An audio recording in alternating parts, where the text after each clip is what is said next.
Ch.16 Maple red clothes, snow white skin 4. Xie Lian was stunned right there and then. He watched as the lanky youth walked away with his giant bag of junk as if it was the most natural thing to do in the world, and it made him mutter, "Forgive my sins." Inwardly, San Lang strode a few steps over and walked out. Xie Lian was about to follow him, but remembered at the last second that the old driver was still asleep in the ox cart.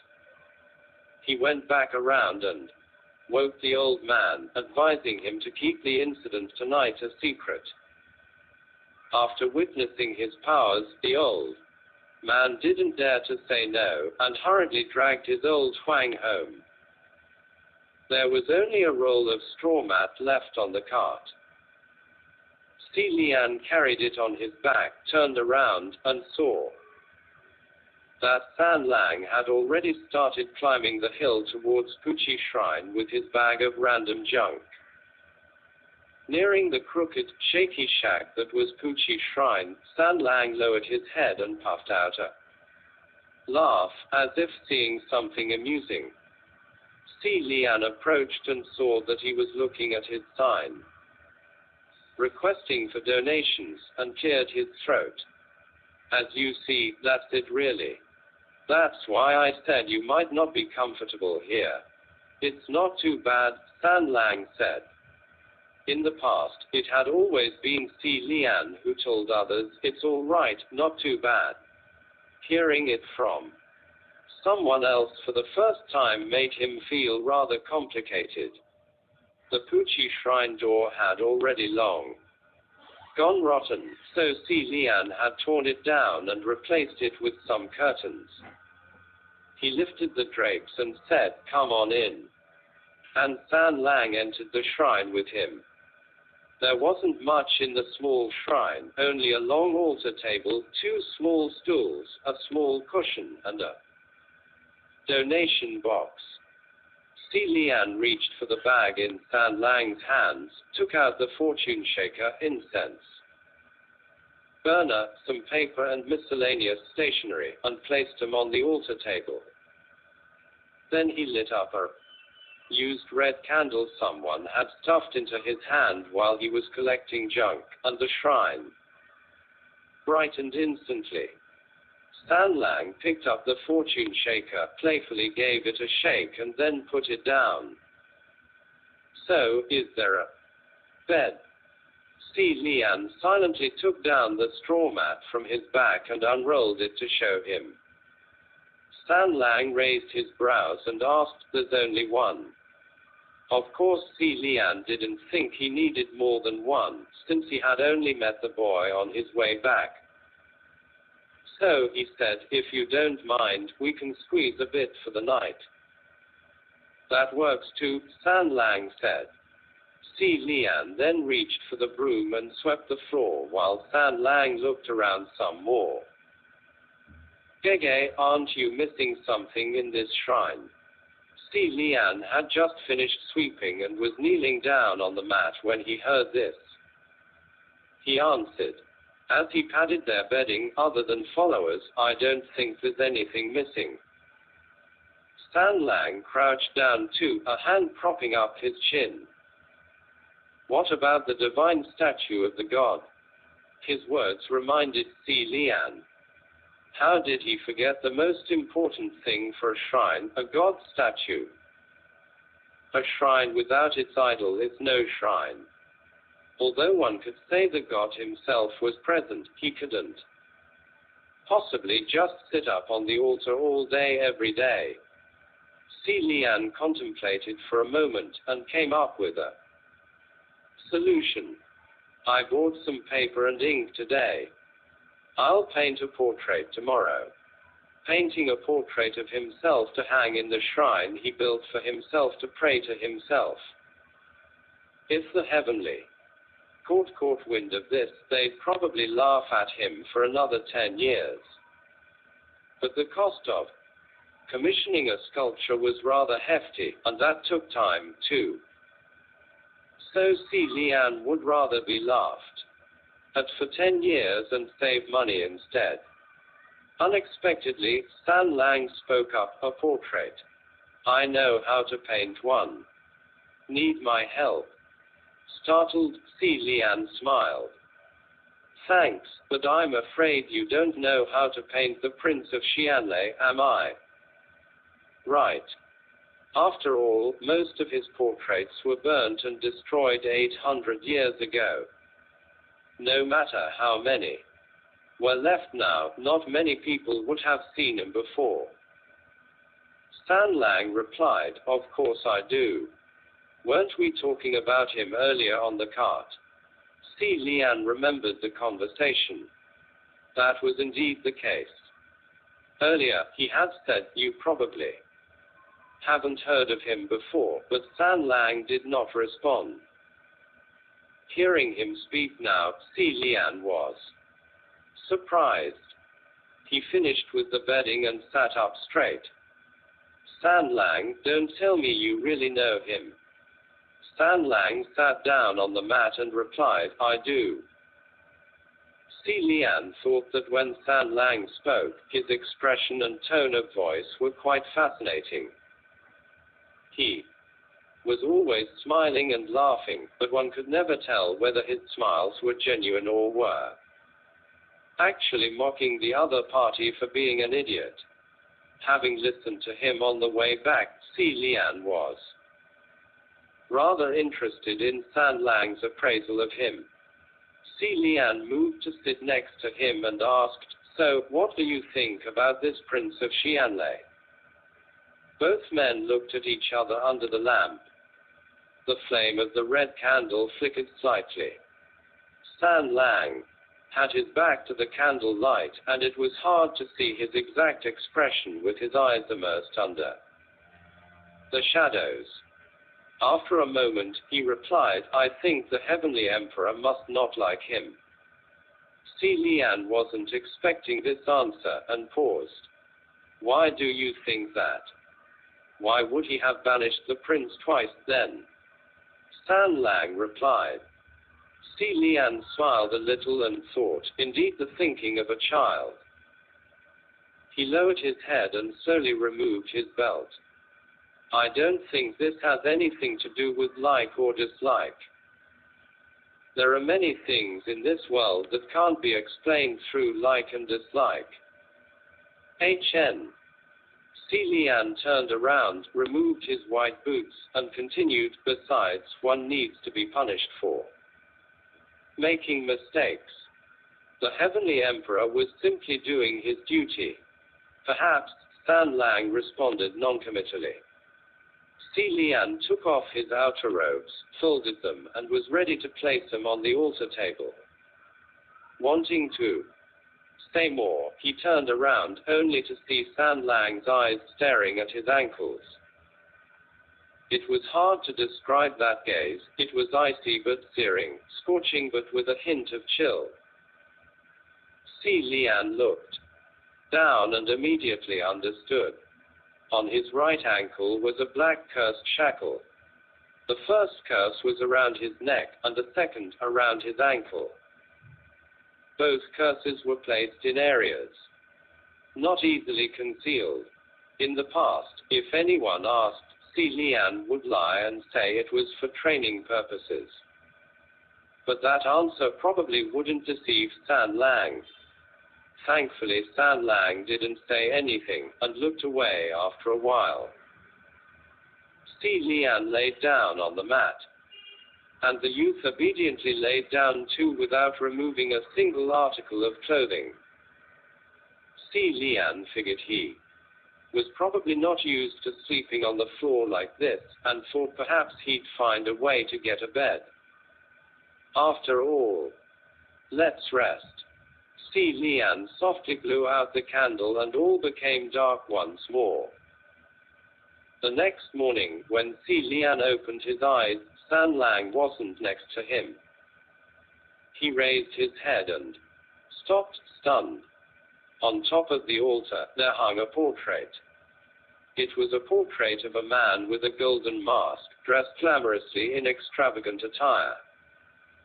There was a sword in one hand, a flower in the other. It was a beautifully and vividly painted portrait of the God-pleasing Prince of Xianlei. It had been years since Xie Lian saw a painting of himself like that, and he stared at it blankly for a long time before getting up. He got dressed, then pulled back the curtain. San Lang was just outside, hiding in the shadows alongside the shrine, twirling the broom in his hand and watching the sky with a bored expression. It seemed this youth really didn't like the sun. The way he was watching the sky was as if he wanted to pluck the sun and smash it into pieces. All the fallen leaves around the shrine had been swept into a mound next to the entrance. Xie Lian went out of the door and asked, "Did you sleep well last night?"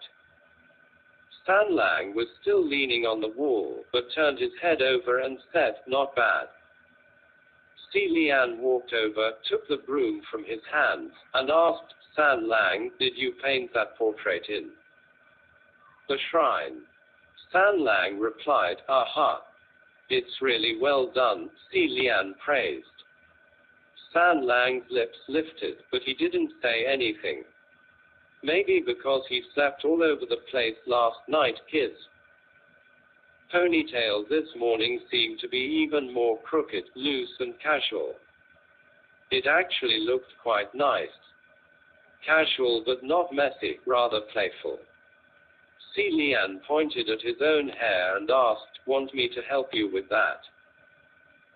San Lang nodded and went back inside with Xie Lian. When San Lang sat down, Xie Lian let down his black hair and quietly started examining it. Even if the palm prints and fingerprints were perfectly detailed, ghosts always had one flaw in their body: creation. The hair of a living person was uncountable, and it came in individual strands that were intricate and distinct. The fake bodies created by ghosts had hair that was either a black blur or a pasted mass-like long strips of fabric. Sometimes they just went bald. Xie Lian had checked his palm prints and fingerprints the night before, and he had initially already lowered his guard. But seeing the portrait this morning raised his suspicions again. How could an average man know how to paint this portrait? Yet when he combed his fingers gently through San Lang's hair, Xie Lian couldn't find anything amiss. After a while, San Lang let out a laugh as if he was ticklish from the touch. He turned his head slightly and looked at him out of the corner of his eye. He said, "Gege, are you going to tie my hair? Or are you thinking of doing something else?" With his hair down, San Lang still looked handsome, but there was an added air of wickedness. His teasing brought Xie Lian out of his momentary musing. Xie Lian smiled and said, all right, and quickly finished tying his hair. But after that was done, when San Lang looked at his own reflection in the bucket of water in the corner, he turned back to Xie Lian with quirked brows. Xie Lian took a look and coughed. The ponytail was lopsided before. After Xie Lian retied it, it was still crooked. Although San Lang didn't say anything and merely stared at him, Xie Lian felt he hadn't felt this embarrassed in centuries. He put down his hands and was just about to suggest they try again when suddenly there was commotion outside. Sounds of footfalls approached and several loud bellows rang out. "Great immortal! Exclamation mark! Exclamation mark!" Bewildered, Xie Lian ran to the door just in time to see his shrine surrounded by a large crowd, everyone's faces red and excited. The village chief sped ahead towards Xie Lian and grabbed his hand. A god has descended upon our small village. We are so thankful! Exclamation mark! Exclamation mark! Xie Lian. The rest of the villagers also followed the chief and surrounded Xie Lian. Welcome to Puqi village, great immortal. My lord. Can you bless me with a wife? My lord. Can you bless my wife with a child? My lord. We have fresh water chestnuts for you. Do you want water chestnuts? Exclamation mark. After eating, can you conveniently bless me with a good harvest this year? Exclamation mark. The villagers were so enthusiastic and passionate that Xie Lian had to take a few steps back, and he sweated. It seemed that old driver from the night before had a big mouth. Xie Lian had told him not to tell, but the instant morning arrived, news had already spread all around the entire village. The villagers had not a clue the kind of god worshipped in Puqi shrine, but still they all crowded in, wishing to light incense in prayer. It didn't matter who it was, a god was a god, and prayers do no harm. Xie Lian had initially expected tumbleweeds and crows at the shrine, with only a few coming to offer prayers, so he didn't think to prepare a lot of incense. Who knew that with such hubbub, all the incense was gone in a second. The little incense burner was filled to the brim, its heavy smoke enveloped the shrine. Xie Lian had not smelled this scent in a long time and choked on it.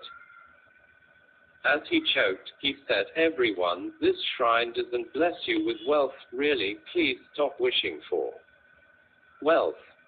The result will be unpredictable. I'm sorry, this shrine doesn't bless you with a good marriage either.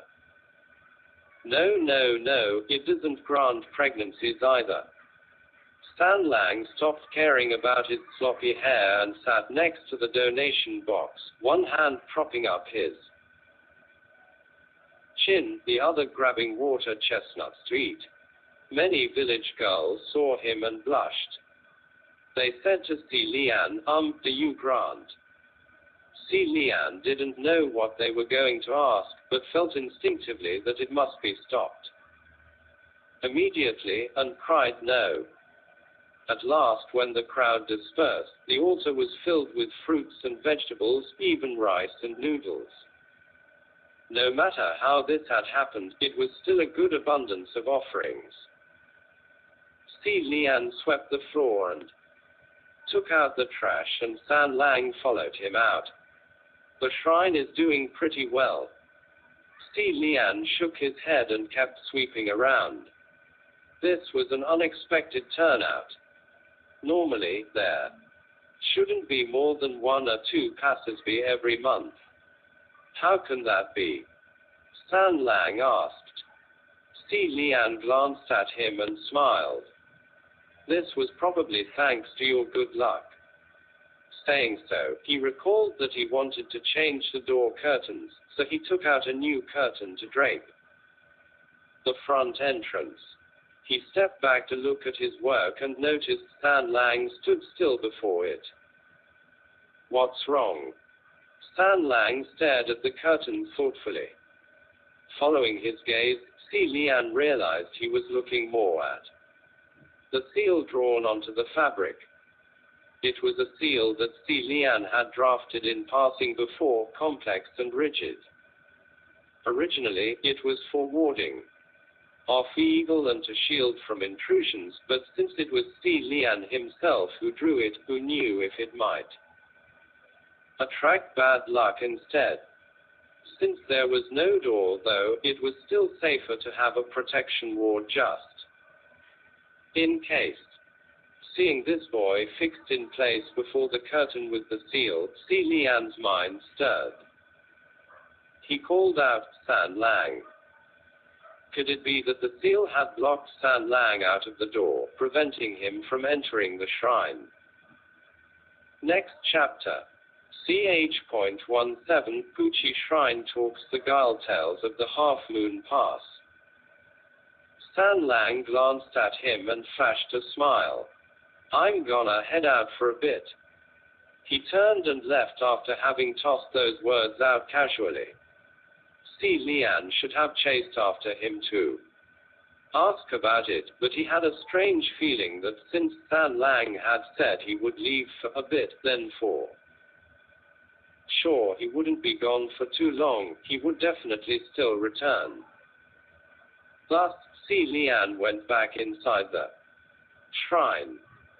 Xie Lian started rummaging through his large bag of junk and dug out a wok and a butcher knife. He eyed the vegetables on the altar and stood up. After one incense time, 23, there was the sound of footfalls approaching the shrine, as expected. One could imagine from those unhurried footsteps that it was a particular young man strolling leisurely.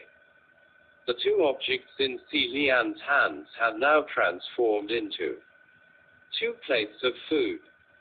He looked over them and heaved a long sigh, unable to bear the sight of their tragedy. He set the plates down and went out for a look. Sure enough, he saw San Lang again. Outside the shrine, perhaps it was because of the blazing sun, but San Lang had his red tunic peeled and tied around his waist. It revealed his white undershirt, its sleeves pulled back, looking rather clean and tidy. His right foot stepped on top of a large wooden board, and he had a hatchet in his left hand. The hatchet was probably borrowed from one of the neighbors. It looked blunt and heavy, but he wielded it so easily, it was as if it was a very sharp blade. San Lang nonchalantly hacked at the board, shaving off wood like dough. He peered from the corner of his eyes and saw Xie Lian come out. Just making something, he said. Xie Lian watched San Lang work, and realized he was making a door. It was just the perfect size, detailed and exquisite. Xie Lian thought that, since he must have come from a wealthy family, San Lang wouldn't be the physical labor type, but that was obviously not the case. There was definitely more to him than meats. The eye. Thanks for your hard work, San Lang, Xie Lian said. San Lang simply smiled, threw down the hatchet, and installed the door.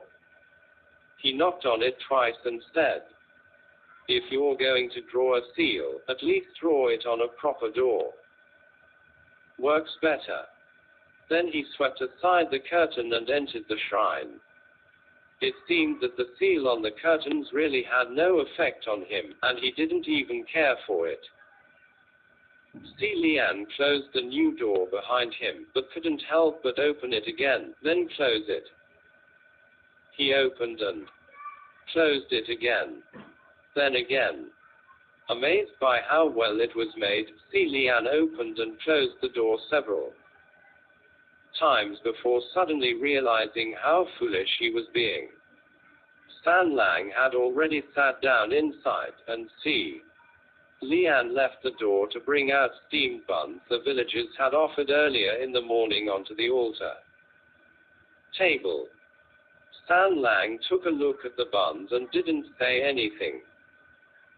He merely chuckled softly as if he knew something, but Xie Lian ignored him and reached over to pour 2 bowls of water. Just as he was about to sit down, he saw San Lang rolling up his sleeves. There was a small line of tattoo with markings of strange characters on his arm. San Lang noticed his gaze, and pulled down his sleeve, then smiled. It was done when I was young. It was obvious San Lang didn't want to speak more on the subject, so Xie Lian didn't pursue it. He sat down and looked up at the portrait again. He said, San Lang, you paint so well. Did someone at home teach you? No, I just do it for fun. San Lang poked at the buns with his chopsticks. How do you even know how to paint the Prince of Xianlei?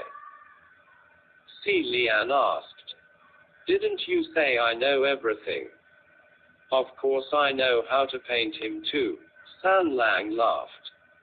This was a shameless way of answering, but San Lang evidently didn't care if his answers would make Xie Lian suspicious, nor was he afraid of being questioned, so Xie Lian smiled and dropped the subject. Just then, there was a loud commotion outside the shrine. Both of them raised their heads at the same time and exchanged looks.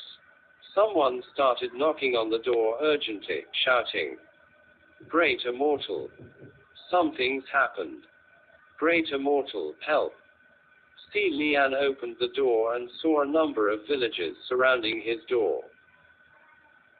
The chief saw the door open and called out in relief, "Great Immortal! This person looks like he's dying. Please save him." Hearing this, Xie Lian rushed to the group of villagers standing in a circle around what appeared to be a cultivator. He was unkempt and disheveled, with sand all over him, and his robes and shoes were tattered. It seemed he had been running for his life for a long time before collapsing in the village, where the villagers brought him to the Puqi shrine in a hurry. Xie Lian told the crowd, "Don't worry, he's not dead." He knelt down and felt the man's pulse and various pressure points. On his body, Xie Lian found a number of magical accessories, like the 8 trigrams map, a steel sword, and so on. This man didn't appear to be an ordinary cultivator, and Xie Lian's heart sank. Not long later, the cultivator slowly opened his eyes, and asked in a croaking voice, "Where am I?" The chief exclaimed, "This is the village of Puqi." The man mumbled to himself, I'm out, I've finally escaped." He looked around him and widened his eyes, screaming in fear, "Save me! Help!" Xie Lian had expected this reaction, and gently asked, "My friend, what's going on? What are you running from? Don't be afraid, take your time to say it clearly. Yeah, don't be scared. We've got a god on our side, he'll definitely solve all your problems." Xie Lian. None of these villagers actually saw him perform any miracles, but they had certainly become quite devout, and there wasn't much Xie Lian could say. Solve all problems? There's no guarantee at all. Xie Lian asked the cultivator, "Where did you come from?"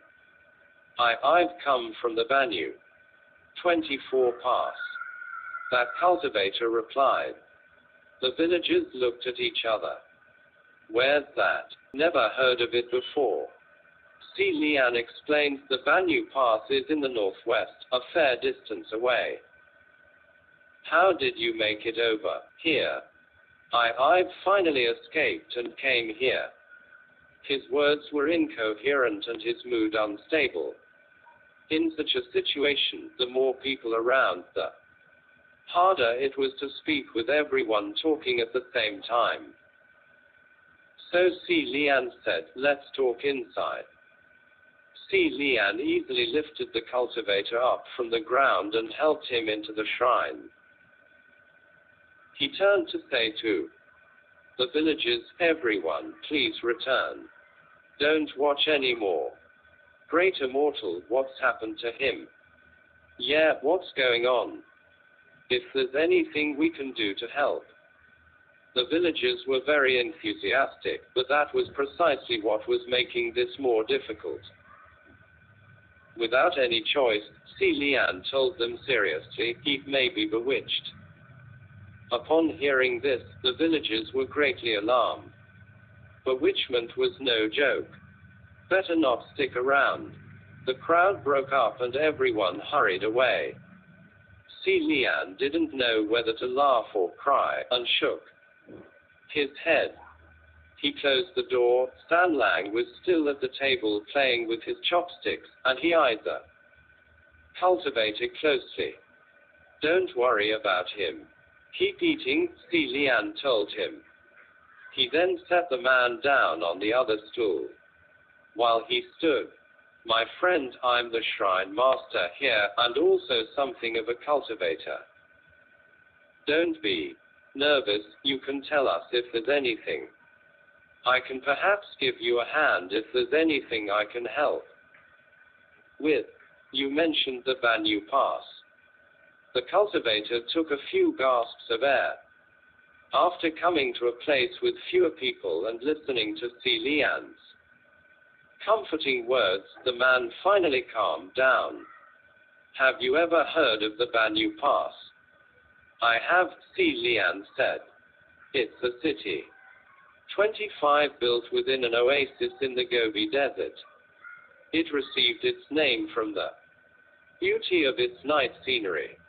When the moon half hangs in the night sky, I hear it's a sight to behold. Oasis. Beauty. The cultivator shook his head. That's all from over 200 years ago. Half moon. More like half dead. What do you mean? Xie Lian asked. The man's face turned white as a sheet. Because at least half of those who pass through its gates will disappear. Xie Lian had never heard of this before. Who did you hear this from? I didn't hear it from anyone. I saw with my own 2 eyes. The man sat up straight. There was a merchant group needing to cross the desert. They knew that place wasn't safe, so they hired my entire sect to guard them on their journey. But, he cried angrily, but in the end, I'm the only one left. Xie Lian waved his hand, gesturing to him to relax. How many were you? With my sect plus the merchant group, we were about 60 people. 60. In the 100 years Xuanji wreaked havoc, only 200 or so people lost their lives, according to Ling Wen's records. But from what this cultivator said, this matter had been going on for over 100 years. If so many people went missing every time over the course of a couple hundred years, then the numbers would be significant once they were added up. When did the half-moon pass become the half-dead pass? Xie Lian asked. The cultivator replied, maybe about 150 years ago. It was right after it became the den of a ghost. Xie Lian wanted to ask about the demon in more detail, but couldn't stop the feeling that there was something not right, and it wasn't sitting well with him. At this point, there was no way to hide that strange feeling in his heart. He furrowed his brows and became silent. Suddenly, Stan Lang spoke up. You escaped from the Banyu Pass, and never stopped running until now. Yeah. Sighed, barely survived. That cultivator sighed. Really? Stan Lang stopped talking, but Xie Lian already understood what was amiss. He turned around and said warmly, you must be thirsty, having escaped all this way. The man paused, but Xie Lian had already placed a bowl of water in front of him. Here. Have some water. Looking at the water, hesitation flashed across the man's face. Xie Lian stood next to him, hands crossed in his sleeves, waiting patiently. This man traveled far from the northwest, and was running for his life no less. He should be starving and parched. From the looks of him, it didn't seem like he ate or drank anything the entire way. Yet when he woke, all he did was talk, and never once asked for a single drop of water or a bite to eat. He had no visible craving when faced with the food and water on the altar after entering the shrine. Heck, he didn't even spare a look at any of them. Truly, very unlike the living. 23:1 in sense time is about 5 minutes. 24 Banyu means half moon. 25 walled city, and in this case, city-state.